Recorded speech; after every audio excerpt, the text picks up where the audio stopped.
Salut YouTube, bienvenue sur Manga Club. Aujourd'hui on se retrouve pour une petite vidéo bilan de mon année 2023 qui a été très remplie en termes de manga. J'en suis extrêmement heureuse. C'est à peu près 700 tomes achetés, un peu moins de 700 tomes achetés tout au long de l'année. Surtout c'était le début de ma chaîne manga, mes premiers échanges avec vous. J'en suis extrêmement contente. Je n'ai pas pu être aussi régulière que ce que je voulais, mais ce n'est pas grave, je suis quand même très contente de partager tout ça avec vous et j'espère continuer encore un petit moment. Alors c'est pas vraiment mon bilan en 2023, c'est plutôt le bilan 2023 en termes seulement des sorties manga, voilà, de qu'est-ce qui s'est passé en termes de sorties sur cette année 2023. Je vais vous présenter 5 titres, 5 séries qui se sont finies avec leur dernier tome en 2023 et je vais également vous présenter 10 séries qui ont commencé en 2023 et que j'ai fortement appréciées, avec 2 petites mentions spéciales pour des auteurs européens. On commence avec les séries terminées, avec tout d'abord Slice of Life. Le tome 3 est sorti au mois d'avril et a donc conclu la série. C'est sorti chez Kiun. C'est une petite série en seulement 3 tomes qui, comme son nom l'indique, est un tranche de vie très tranquille où on suit un mangaka qui essaye absolument de sortir des œuvres de fantasy, voilà, des œuvres un peu science-fiction, mais ça ne marche pas du tout. Et son éditeur va lui conseiller de commencer une histoire un peu plus tranche de vie, un peu plus tranquille, qui pourrait intéresser les gens. Et effectivement, ça marche très bien. Donc on suit son quotidien à lui dans sa petite campagne avec son assistant et également sa toute première fan. C'est très frais, c'est très mignon, seulement 3 tomes. Franchement, j'étais extrêmement contente quand le dernier tome est sorti et je suis vite allée me le procurer. C'est une série que j'adore. En août, chez Akata, c'est Iraes, la fin du manga qui s'est terminée avec également son 3e tome.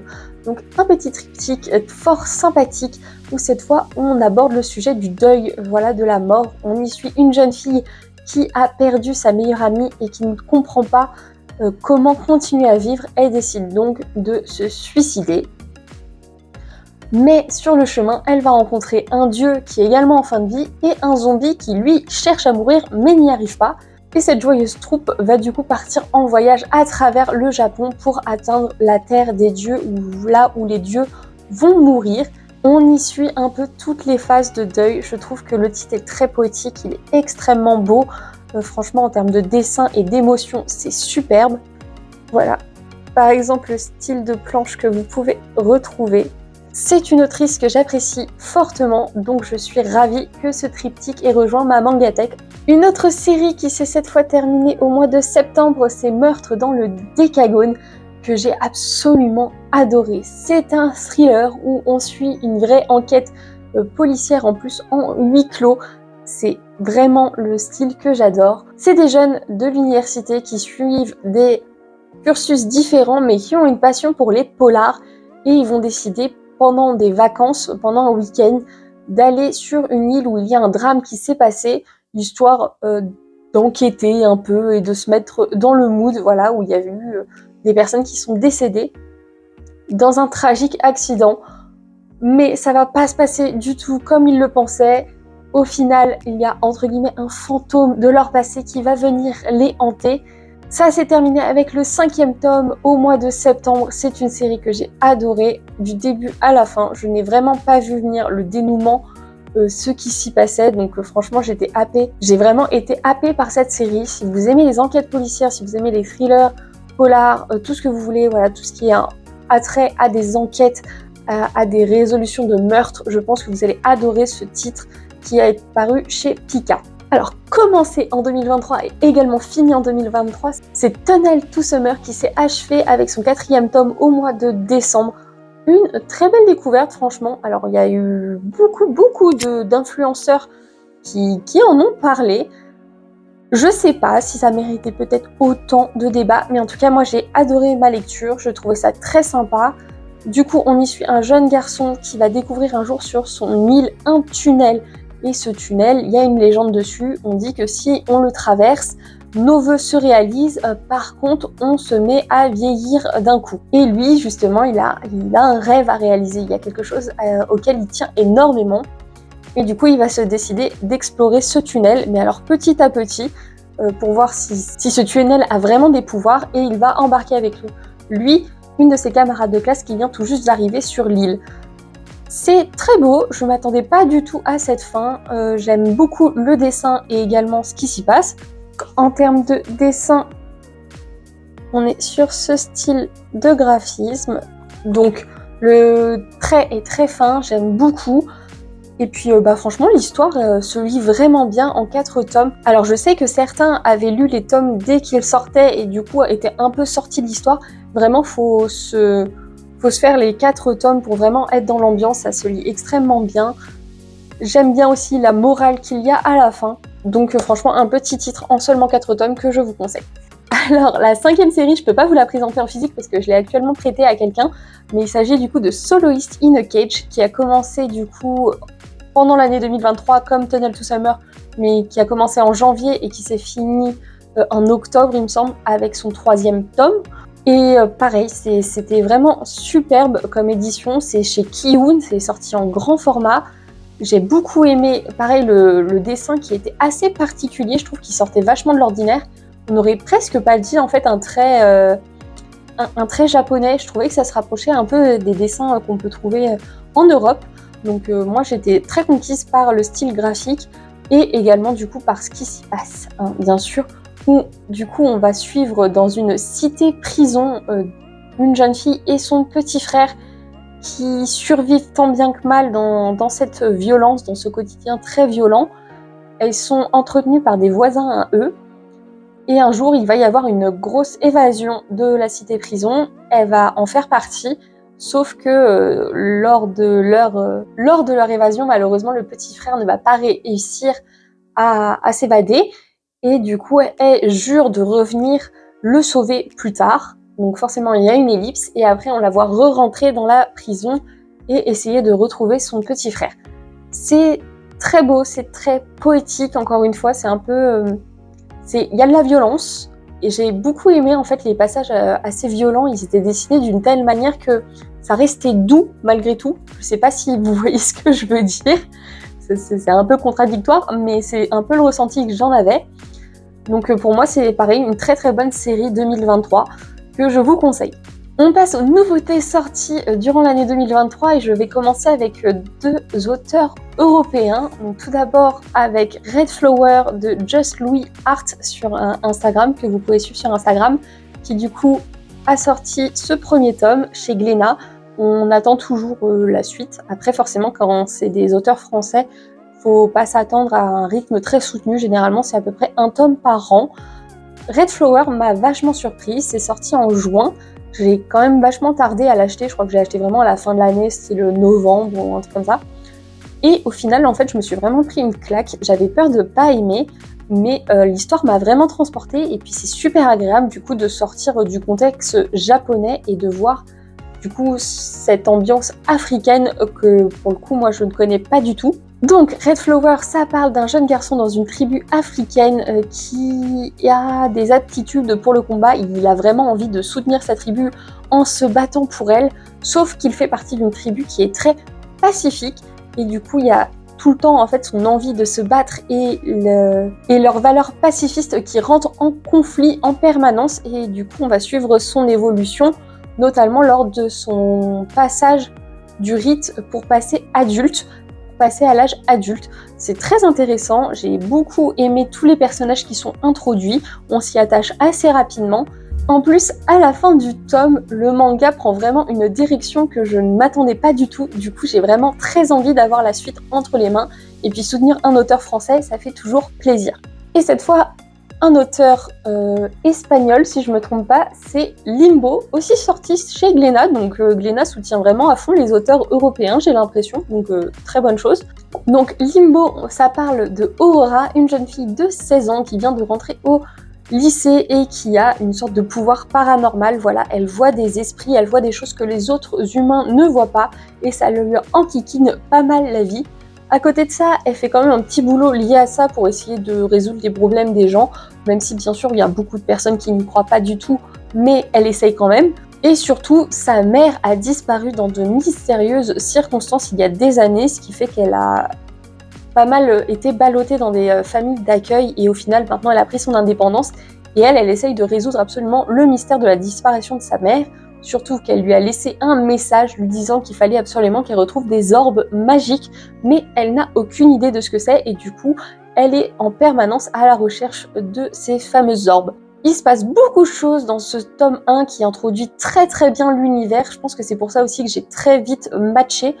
C'est un univers très pop, très coloré. J'aime énormément, pareil, le style de dessin. On y a des personnages assez badass, mine de rien, il y a du combat. Elle va également aussi avoir une sorte d'antagoniste qui chasse les orbes comme elle, en fait. Qui apparemment est un ange, mais on n'en sait pas vraiment plus pour l'instant sur ces fameux anges. Donc vraiment un univers qui m'a beaucoup plu, qui est très détaillé et qui promet vraiment de belles choses. Je trouve ça très dommage parce que j'ai vu pas mal de gens le revendre en fait, même dans des youtubeurs ou instagrammeurs que je suis, qui en ont pas fait vraiment de compliments, alors que moi ça m'a vraiment trop plu l'univers, franchement je le trouve très cool. On a une petite mascotte, on a une antagoniste, on a des monstres assez un peu à la Toilet Banana Cocoon je trouve. Donc moi ça me plaît énormément et j'espère vraiment qu'ils sortiront la suite. Et maintenant je vais vous présenter les 10 nouveautés de l'année 2023 qui m'ont le plus plu. En premier, au mois de février, il y a My Happy Marriage qui est sorti chez Kurokawa, actuellement en cours avec 4 tomes en France. Et d'ailleurs, je crois qu'on est calqué sur le rythme de parution japonais, donc on est à peu près en même temps. My Happy Marriage, on en a bien sûr énormément entendu parler toute cette année. On y suit une sorte de conte à la Cendrillon, un peu revisité à la sauce japonaise. Donc on est dans des années, je pense fin des années 1800. Une jeune fille voit sa mère décédée, elle se retrouve avec une affreuse belle-mère, elle se retrouve avec une affreuse belle-sœur et elle sert de bonne en fait dans sa famille. Elle va être ensuite mariée de force à un militaire dont elle ne connaissait pas du tout le nom. On sait juste qu'il est très froid et très cruel avec les femmes en général. En tout cas, c'est ce qui se dit. Donc elle débarque chez son fiancé sans trop d'espoir. Elle pense vraiment qu'elle va terminer dans un caniveau. Mais au final, ça va plutôt bien matcher entre les deux. C'est vraiment une romance très très douce. Si vous n'aimez pas non plus les héroïnes qui se font un peu marcher sur les pieds, je pense que ce manga risque de vous énerver. Moi, ça va.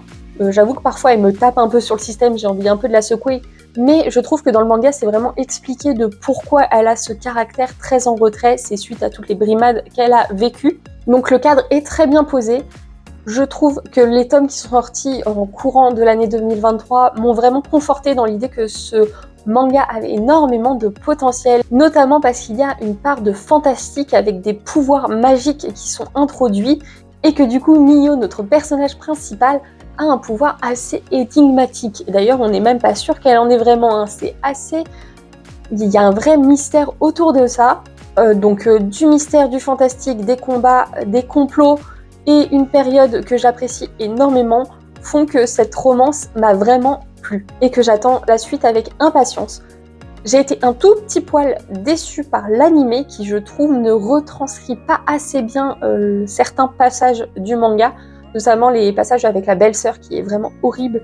Je trouve qu'ils les ont adoucis dans l'anime, ce que je trouve assez dommage parce que du coup on compatit moins avec Mio. En tout cas, ça reste une très belle découverte. Courant mars, c'est Play It Cool Guys qui est sorti. C'est actuellement en cours avec 5 tomes. Le dernier tome est sorti au mois de janvier, février. Là, il est sorti vraiment récemment. Alors, Play It Cool Guys, on y suit. Du coup, c'est du tranche de vie, déjà. Donc, si vous n'aimez pas ça, voilà. Ça vous plaira pas du tout parce que c'est du pur tranche de vie où en fait il ne se passe pas grand chose. On suit 4 jeunes garçons, jeunes hommes, c'est-à-dire je crois que ça part de 16 ans jusqu'à la trentaine, qui ont tous un côté maladroit à leur manière et on suit en gros leurs histoires. Et d'ailleurs au fur et à mesure des tomes, ils vont se rencontrer les uns les autres et créer un peu une bande et je trouve ça vraiment adorable. C'est un peu en fait une sorte de bromance au fil des tomes et je trouve ça trop cool en fait que pour une fois ce soit pas des groupes de filles, ce soit pas la romance qui soit passée au premier plan mais vraiment juste l'amitié entre ces garçons et comment ils vivent leur maladresse chacun à leur manière. Franchement, moi ça m'a beaucoup fait rire, ça marche très bien sur moi et surtout je trouve cette édition magnifique car il est tout en couleur et en fait, à chaque fois qu'on change de couleur, on suit un personnage différent. Et je trouve le concept vraiment cool, personnellement. C'est un grand format, un peu webtoon, mais ça reste des dessins manga. Donc je sais pas, moi, ça m'a vraiment plu. En tout cas, la DA de ce manga, je la trouve originale. Et en plus, j'adore l'histoire. Donc franchement, c'est un petit bonbon qui se déguste tout seul, je trouve. Alors le seul inconvénient, je trouve, c'est un peu le prix. Mais forcément, ça va avec le fait que c'était une édition couleur. Donc les tomes sont à 12 €, je crois, à peu près. Mais moi, ça me dérange pas du tout de mettre ce prix-là parce que je trouve que ça les vaut largement. Au mois d'avril, c'est Villainess Level 99 qui est sorti avec sa superbe couverture brillante et qui m'a vachement intriguée chez Soleil Manga. C'est actuellement en cours en France avec 2 tomes et je crois qu'ils en ont peut-être 5 ou 6 au Japon. Malheureusement, je trouve que Soleil Manga, ils sortent les tomes très doucement et je trouve ça trop dommage parce que même si l'histoire de ce manga est très classique, vous allez le voir, j'ai adoré m'y plonger et j'ai vraiment été happée par l'univers. Je saurais pas dire pourquoi, parce que je comprends pas ce qui le démarque autant des autres, mais moi je suis vraiment fan de ce manga. D'ailleurs, il faudrait vraiment que je me fasse l'anime qui est sur Crunchyroll. Villainess Level 99, on suit une jeune fille qui a été réincarnée dans un monde Otome Game, mais bien sûr, elle est la méchante, donc elle décide de s'entraîner afin de ne pas mourir dans l'histoire.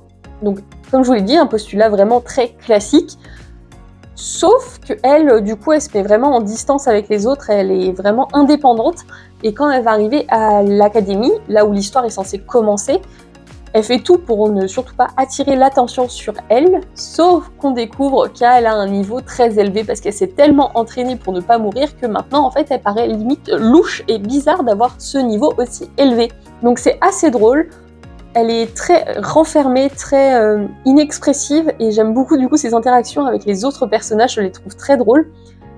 Et puis ce côté aussi anti-amour que j'ai tendance à bien apprécier dans les mangas. Donc ça, pour moi, c'est une belle découverte et j'ai vraiment hâte de lire la suite. Surtout dans le tome 2, là où ils introduisent un autre personnage que j'aime beaucoup, qui devient un peu son meilleur ami, et franchement, je trouve ça trop cool. Au mois de juillet, Meian nous a sorti Though I Am an Inept Villainess, les 2 premiers tomes, et il y a un 3e tome qui est sorti à la fin de cette année. Alors, cette fois, on suit encore un peu dans le style Villainess, un postulat assez classique, c'est-à-dire on va être dans une cour impériale et il y a des concubines qui se font la guerre pour les faveurs de l'empereur. Sauf que notre, on va dire la favorite et le vilain rat d'égout comme il l'appelle, la dernière du classement, vont échanger de corps et on va suivre du coup leurs nouvelles aventures dans ces intrigues politiques qu'il y a à la cour et voir comment elles vont s'en sortir. Le personnage principal qui est la favorite a un caractère très très doux, mais c'est quelqu'un quand même de très très fort. C'est quelque chose que j'ai apprécié parce que souvent on nous dépeint un peu des femmes parfaites entre guillemets, mais elle est pas, elle est parfaite. Hein. Franchement, quand tu regardes sa personnalité, tu te dis waouh, cette femme est incroyable. Je n'arrive pas à comprendre, mais elle possède également une très grande force mentale en elle que du coup je trouve très appréciable. Et quant à la méchante, on va dire celle qui a fait en sorte que l'échange se fasse, et elle est pas si méchante que ça. En fait, on se rend compte qu'en fait, elle est juste seule. Et du coup, j'aime beaucoup voir l'évolution de ces 2 personnages. D'ailleurs, à la fin du tome 3, il y a un rapprochement entre ces 2-là. Et je le trouve vraiment super intéressant parce que c'est assez rare que du coup, les méchantes deviennent amies avec les gentils, on va dire. Donc, j'aime beaucoup qu'ils se concentrent plus sur ce côté relation humaine qu'un côté romance. Du coup, je trouve ça très cool et j'espère vraiment que ça va continuer dans cette veine-là. Pareil, le dessin est très très beau. Je trouve vraiment les traits des visages sublimes. Donc je prends énormément de plaisir lors de ma lecture. Et au final, l'intrigue est beaucoup plus complexe qu'il n'y paraît, donc n'hésitez pas à vous pencher sur ce titre. Une série sortie en septembre que j'attendais avec énormément d'impatience, c'est The World of Summoning, qui est du même auteur que Bloodlad, qui est un manga que j'adore. Franchement, c'est un des premiers vraiment shonen que j'ai lu quand j'étais collège, lycée, et vraiment ça me faisait taper des barres. J'adorais, en plus le style de dessin, pareil, je le trouve un peu original, je sais pas, il a des visages très ronds, un peu enfantins, malgré que ce soit souvent des adultes qui le dessinent. Bref, The World of Summoning est actuellement en cours avec 2 tomes. Je viens de voir que derrière, là, il y avait écrit série terminée en 3 tomes. Du coup, apparemment, le prochain tome qui sort sera le dernier. Mais j'espère pas, moi je m'étais déjà grave attachée au personnage et à l'univers, donc moi j'aimerais bien qu'il y ait un peu plus que 3 tomes. Ça se trouve, ça n'a pas marché au Japon, et du coup c'est peut-être pour ça que ça s'est déjà arrêté. Je sais pas, il va falloir que je me renseigne là-dessus. The World of Summoning, ça parle de notre univers, donc dans un monde réaliste, mais qui vit des distorsions spatio-temporelles, où du coup il y a des extraterrestres qui arrivent, qui débarquent sur Terre sans l'avoir demandé. Et du coup, forcément, y a un peu du coup une sorte de guerre entre les terriens et les non-terriens qui s'installent. Et nous, on va suivre un jeune garçon qui est très très proche des non-terriens parce qu'il s'est fait, entre guillemets, adopter par eux. Enfin, pas entre guillemets, il s'est fait adopter par des extraterrestres, par des non-terriens. Et lui, du coup, pour lui, c'est des personnes tout à fait normales. Et il va rejoindre une école spécialisée justement dans ces fameuses failles spatio-temporelles pour aider les personnes qui l'ont éduqué. Sauf qu'il se rend compte que vite, que en fait la vision de l'école c'est pas du tout la même, que eux ils sont là pour exterminer en fait la plupart des non-terriens qui arrivent, car comme ils sont souvent en panique, en fait ils attaquent les gens par pur réflexe. Donc on a cette opposition de la vision des choses qui est tout le temps mis en perspective dans le manga, et je trouve ça super intéressant, ce fond social, ce fond de problème social qui est abordé. Au-delà de ça, il va rencontrer une jeune fille qui fait partie un peu de la plus grande entreprise qui gère les nouveautés technologiques en rapport avec ces fameuses failles, et ils vont former une sorte de binôme pour évoluer dans l'école. Alors j'aime beaucoup le fait que ça se passe dans une école parce que ça apporte une dynamique qui est assez cool, ça me fait un peu penser à Blue Exorcist, mais en tout cas, j'aime beaucoup la thématique, je trouve que ça sort un peu de ce qu'on lit en ce moment, donc moi ça me plaît beaucoup. Toujours au mois de septembre, c'est cette fois Mariage Toxine qui est sorti chez Crunchyroll, et c'est une très belle découverte. Je m'attendais à aimer, mais je m'attendais pas à ça, et du coup j'étais surprise d'aimer. Mais Mariage Toxine, c'est super cool. Moi, ce que j'adore dans ce manga déjà, c'est que on va suivre pour une fois un héros masculin qui cherche l'amour. Ça reste un shonen parce qu'il y a de la grosse baston et c'est vraiment trop cool.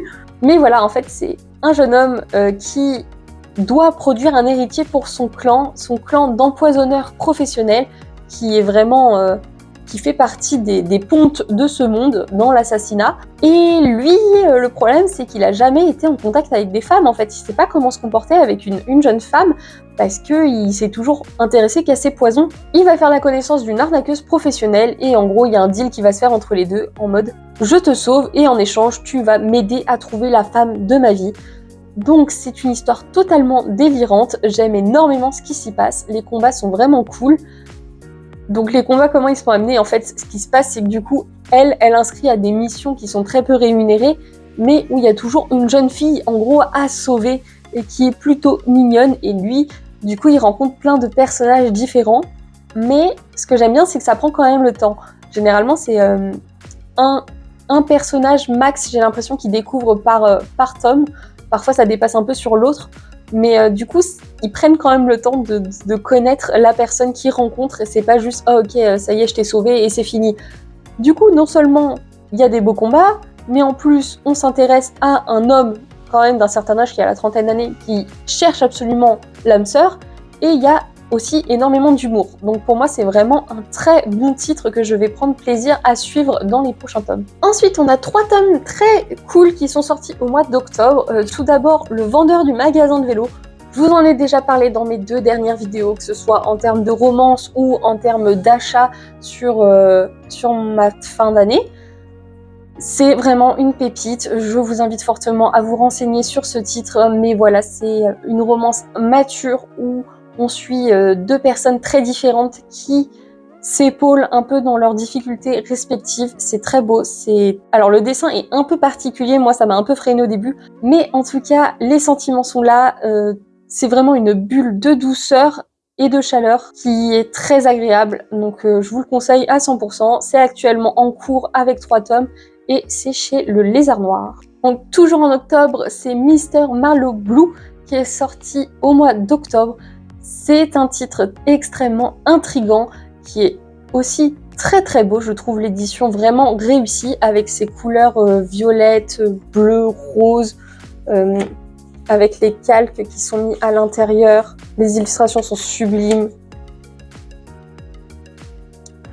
Donc une œuvre déjà très qualitative sur le papier et aussi une très belle histoire. Je trouve qu'elle est vraiment originale. J'ai jamais vu un manga traiter ce style de sujet, en tout cas de cette manière-là, où on suit du coup deux personnages qui...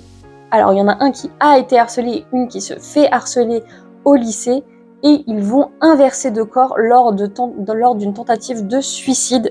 Et au début, on pourrait croire qu'il y a un côté assez malsain du fait qu'il y ait du coup un homme de 25 ans, je crois, quelque chose comme ça, qui se retrouve dans le corps d'une jeune fille de 16 ans, mais le sujet est très très bien maîtrisé, il n'y a aucune gêne à ce sujet. On y suit du coup pourquoi ils ont changé de corps, est-ce qu'ils ont des choses à réaliser, est-ce qu'ils arriveront à re-switcher ou pas, est-ce qu'ils ont envie de rechanger de corps ou pas. Enfin voilà, il y a pas mal d'enjeux qui sont présentés dès le début, on se pose beaucoup de questions. Il y a seulement un deuxième tome qui est sorti au tout début du mois de janvier, donc on a encore très très peu de réponses à toutes ces questions, mais l'univers est super intéressant. Il y a également un troisième personnage qui est introduit, qui a alors une maladie assez spécifique qui fait qu'il ne retient jamais le visage des gens, sauf celui de cette jeune fille, depuis que le garçon est dans son corps, donc c'est assez particulier. Mais je trouve qu'ils abordent des sujets très durs, mais de manière quand même bienveillante. Donc, juste par son originalité, déjà, je trouve que vous devriez vous intéresser à ce titre. Pour finir avec ce mois d'octobre, on va parler de Silence, un manga, encore une fois, français. Du coup, j'aurais dû le mettre dans la catégorie européen. Bon, laissez tomber, je sais pas pourquoi j'ai pas capté que c'était un manga français sur le moment quand j'ai classé. Mais en tout cas, il est sorti au mois d'octobre chez Kana et c'est vraiment un titre que j'ai beaucoup aimé, à ma plus grande surprise, car le postulat ressemble beaucoup à un film qui s'appelle Sans un bruit, je crois, sur Netflix, que je déteste. Voilà, vraiment, je n'aime pas ça parce que j'aime pas les screamers, j'aime pas les trucs un peu horreur. Du coup, j'avais peur qu'il y ait cette ambiance-là dans le manga. Mais du fait que ce soit de la lecture et du coup il n'y a pas de screamer en fait, et ça me plaît beaucoup plus. Les personnages sont extrêmement attachants aussi, je trouve, en un seul tome. Je trouve le dessin très beau. J'ai cru entendre un viewer, je crois, qui disait qu'il trouvait que les visages étaient un peu vides. Moi, ça me choque pas. Moi, je trouve ça cool justement que ça change un peu des mangas japonais qu'on a l'habitude de lire. Donc, par exemple, voilà le visage de notre héros. Donc voilà pour les dessins. Et du coup, pour l'histoire, on suit en fait Lame qui vit dans un village un peu caché. En fait, il n'y a plus de soleil sur Terre et depuis qu'il n'y a plus le soleil, il y a des monstres qui vivent sur Terre également. Donc les hommes se sont réfugiés dans des villages cachés un peu. Et ils n'ont plus le droit de faire de bruit, sinon ça attire les bêtes. Lame, qui est encore un peu jeune, se retrouve à devoir aller chasser avec l'un des anciens, la personne qui ravitaille le plus le village. D'ailleurs, les vivres commencent à se faire rares et du coup, le village est en grande difficulté au début de cette histoire. Sauf que Lame va finir par faire beaucoup de bruit lors de sa sortie et il va s'en suivre vraiment de gros changements, que ce soit pour lui ou pour son village ou également la perception qu'ils ont du monde. Et j'ai trouvé ça super intéressant parce que non seulement du coup on suit notre protagoniste, mais on suit également tout le village et un peu... on ressent la responsabilité en fait d'avoir ce village à sauver en permanence. C'est assez lourd. Et du coup, je trouve ça super intéressant parce qu'il développe beaucoup de personnages qui sont assez récurrents. Bref, le côté communauté m'a beaucoup plu. Le côté aussi un peu surnaturel est très cool. Et j'aime beaucoup là où l'histoire va pour l'instant. Donc franchement, allez soutenir cet auteur, il le mérite grandement. Dernier titre de l'année 2023 qui m'a plu, chez Delcourt Ton Calme, il s'agit de Un second au revoir, qui a actuellement 2 tomes sortis en France. Je n'ai toujours pas acheté le 2e tome, mais il va vraiment falloir que je le prenne parce qu'il m'a trop convaincu en un seul tome. C'est vraiment... limite les autres, ils ont tous plusieurs tomes de sortie, mais alors lui, avec un seul tome, vraiment, il m'a happé. Il y a ce côté un peu, en fait, enquête, encore une fois, qui revient, que j'adore.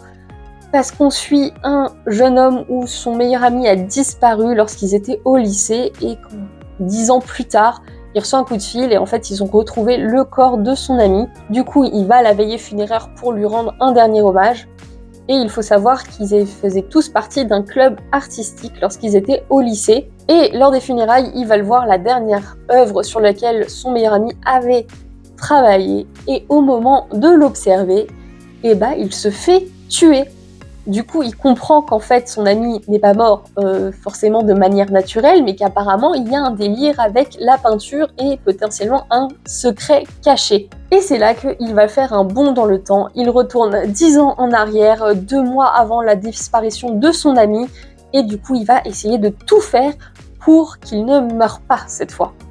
Donc pareil, il y a un petit côté retour dans le temps comme Erased, il y a un côté enquête comme Meurtre dans le Décagone. Bref, que des titres que j'ai adorés, condensés en un seul. C'est très prometteur, je pense que ce titre va énormément me plaire. En tout cas, le premier tome est vraiment super maîtrisé.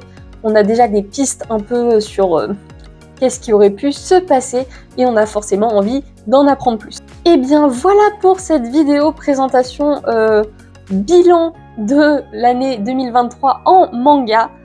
Potentiellement, je vous ferai une vidéo sur tout ce que moi j'ai acheté, enfin une sorte de condensé de mon année 2023 à moi en termes de découverte, parce que forcément ça c'est que des titres qui sont sortis durant l'année 2023, mais j'ai fait bien sûr d'autres découvertes qui sont parfois un peu plus vieilles, ou même très vieilles d'ailleurs. En tout cas, si ça vous intéresse, n'hésitez pas à me le dire dans les commentaires, je verrai si j'ai le temps de vous faire ça.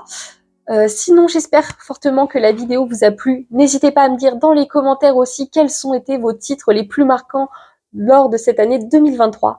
En tout cas, on se retrouve vite pour une prochaine vidéo. Tchuss!